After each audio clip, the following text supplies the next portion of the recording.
आवाज येतो का? Hello. Yes sir.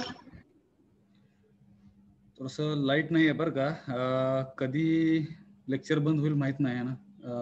So student those who have joined, I request them please mention your roll numbers in the chat box. Do it fast. कुठपर्यंत आलो आपण?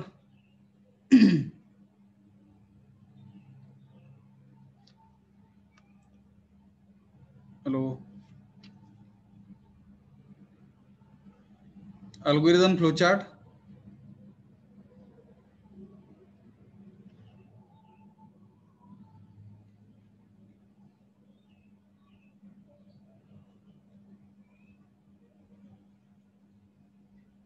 कुठपर्यंत झालंय?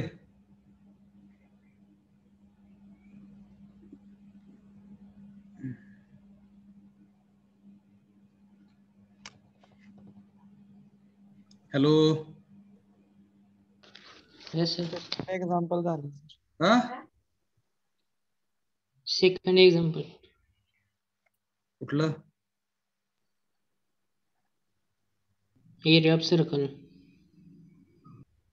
हा. अल्गोरिदम झालंय का? Algorithm flow chart, character set हे झालंय का? हे झालंय मला वाटतं. Yes, sir. Yes, sir. Yes sir.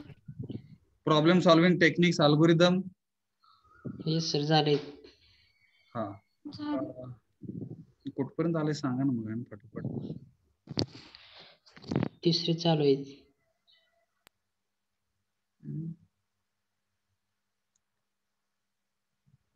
Right an algorithm to determine largest number between two numbers. हे झालंय का? नाही No, sir. sir. No, sir. ठीक आहे. Please mention your roll numbers in the chat box. Let us start. And चालू करूया. Yes, sir. थोडस light गेलेली आहे. हे कधी लेक्चर बंद होईल माहित नाही मला बरं का. जोपर्यंत चालतंय तोपर्यंत चालेल हे. So let us try to understand third example for algorithm where understanding how to write algorithm. Algorithm is the step-by-step procedure to solve any problem, and if we are writing such steps on with the help of pen on the paper, then definitely we can solve the problem.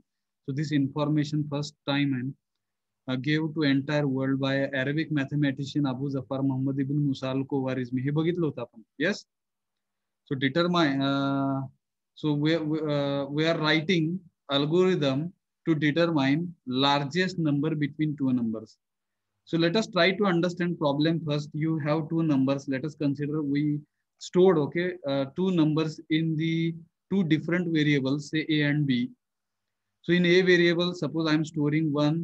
In B variable, I am storing 2. So out of these two variables, which one is largest? B. Obviously B. B हा मोठा असणार आहे. But if I will use another numbers -2 असं वापरलं मग कोण मोठा? A. A. हा तिकडे मग A मोठा होईल. आणि जर इकडे मायनस दिलं तर Minus A. Minus each. हा मायनस Aच मोठा राहील. बरोबर. Yes, sir. So something happened in our brain and we gave some answers about this. So similarly, how we can write program? It means we will be entering values. We will be entering values of A and value of A and value of B through keyboard. After entering value of A and value of B through keyboard, computer will display out of these two variables which one is largest variable. It will be displayed on the screen. A मोठा का B मोठा हे जसं तुम्ही सांगितलं. Similarly, machine will display appropriate answer on the screen. समजते का problem काय, अल्गोरिदम काय, कशाचं लिहायचं? Hello. Yes. Yes, sir. To solve this problem, as usual, we can start with step number 1, where first step we are mentioning start. ह्याच्याबद्दल काय अडचण नसावी. आता पहिली स्टेप ही प्रत्येक अल्गोरिदमची start. Second step is whatever input we are considering. For that input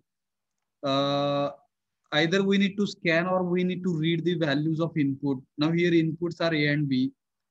So you can scan और you can read. So this is step number 2. ही पण मला वाटतं कॉमन राहते इनपुटसाठी. जे व्हेरिएबल आपण वापरतो ते व्हेरिएबल एक तर रीड केले पाहिजे किंवा स्कॅन केले पाहिजे. Am I right? Hello. Yes, sir. Yes, sir. Step number 3, where we can write logical condition, and to write logical condition we are using relational operators. Relational operators हे आपण पुढच्या काही लेक्चर मध्ये पाहू, पण आता फक्त समजून घ्या. Relational operators are the operators which are establishing relationship between two variables. मग त्याच्यामध्ये कुठले येतात? Greater than, less than, greater than और इक्वल टू, लेस दॅन और equal to, is equal to, not equal to. All these 6 operators, we are calling them as relational operators, which are helping us to compare two variables, values which we have stored in the two variables. These values we can compare and with the help of relational operators, and with the help of relational operator we can write logical condition. मग ही एक तर logical condition true असेल किंवा false असेल. So result of any logical condition we are getting either true और false. True असेल तर 1 येणार, फॉल्स असेल तर 0 येणार. काय अडचण? No, sir.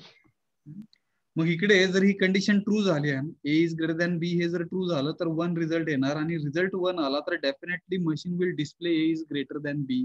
So such kind of message we can use printf function which will help us to display such message on the output screen. असला काही मेसेज आपण स्क्रीनवरती दाखवू शकू. पण हे कधी? जर रिझल्ट ट्रू आला तर. आणि जर व्हॅल्यू ए ची बी पेक्षा लहान असेल तर डेफिनेटली रिझल्ट काय येणार हो? हॅलो. 0. 0 येणार. मग ह्या केसमध्ये तो अदरवाईज कडे जाणार अँड दाखवणार तो B is greater than A. This message will be displayed on the output screen. It means to write such kind of program, first of all we have written here algorithm. ह्या steps आहेत. ह्या steps समजल्या तर actually आपण programme लिहू शकणार. जो programme आपण चॅप्टर नंबर 2 मध्ये लिहिणार आहोत. आता हा प्रोग्राम नाही लिहिणार आहे आपण. फक्त आपण अल्गोरिदम कसा असतो, त्याच्या स्टेप्स कशा लिहिल्या जातात हे समजून घेतोय. काय अडचण? No, sir. No, sir. त्याच्यानंतर बरं का आपण पुढच्या अल्गोरिदम कडे जातोय. तो अल्गोरिदम काय बघू आपण. Write an algorithm to determine largest number, ठीक आहे, अमंग्स 3 नंबर्स. मगाशीचा जो प्रोग्राम होता त्याच्यामध्ये 2 नंबर पैकी मोठा कुठला सांगणं सोपं होतं. नाव input values we have increased by 1 and 3 variables we are considering here, A B C. विचार करा आता, ए बी आणि सी. ए ची व्हॅल्यू 1 आहे, बी ची व्हॅल्यू 2 आहे, सी ची व्हॅल्यू 3 आहे असं समजू आपण. ह्याच्यामध्ये कोण मोठा? मग C. बघ आपला ब्रेननी इमिजिएट डिसिजन घेतला तिकडे, but it's very difficult and to execute such kind of task with the help of computer. कम्प्युटरला जर हे असं सांगितलं की ए ची व्हॅल्यू 1 आहे, बी ची व्हॅल्यू 2 आहे आणि सी ची व्हॅल्यू 3 आहे, आणि मशीनने आपल्याला सांगायला पाहिजे computer will give answer and C is greater, जसं तुम्ही सांगितलं इकडे. Similarly if suppose such kind of problem you wanted to solve, such kind of problem if you wanted to solve, in that case also we need to think a lot, and certain instructions we have to give to machine, then machine will give answer C is greater. बरोबर? Hello. Yes, sir. हा, थोडंसं value change केलंय बघा ना. ही पहिली possibility म्हणू, जिकडे C ला मोठं म्हणलं. सेकंड पॉसिबिलिटी मी इकडे 3 लिहिलं, इकडे 1 लिहिलं, इकडे 2 म्हणलं. कोण 2 लिहिलं, इकडे कोण मोठं? Second possibility. हॅलो. ए मोठा आहे. इकडे 2 लिहिलं, इकडे 3 लिहिलं, इकडे 1 लिहिलं. Third possibility. हॅलो, फटाफट. B. बरोबर. हा, नंतर अजून एक पॉसिबिलिटी बरं का, जिकडे मला वाटतं ह्या 3 पॉसिबिलिटी ऍक्च्युअल पॉसिबिलिटीज असतील. पुढची एक पॉसिबिलिटी अशी काहीतरी असू शकेल, जर तिन्ही पण व्हॅल्यू सेम दिल्या तर काय, किंवा 2 व्हॅल्यू मोठ्या, तिसरी व्हॅल्यू लहान, त्याच्यामध्ये मग कोण मोठं असं जर सांगायचं असेल तर हे ऍक्च्युअली चुकीचं आहे. आणि बी हे दोन्ही सेम आहेत आणि दोन्ही सी पेक्षा मोठे आहेत. येतं का लक्षात बघा? येस. Yes, sir. हा, नंतर मग 2 व्हॅल्यू सेम पण त्या तिसऱ्यापेक्षा लहान. So in this way, you'll get n number of possibilities while writing the program. Sometimes you can mention initially certain assumptions. मग तिकडे assumptions मध्ये आपण पहिलं assumption जे महत्वाचं जे विचारात घेतलं पाहिजे की तिन्ही व्हॅल्यू ह्या वेगळ्या असल्या पाहिजेत. 3 व्हॅल्यू शुड बी डिफरंट. मग तिकडे काही पॉसिबिलिटीज निघून जातील. Yes. Hello. A should not be equal to B, B should not be equal to C. येतो का आवाज? हॅलो. काय आता नेट गेलं का काय बघा. Hello hello hello hello.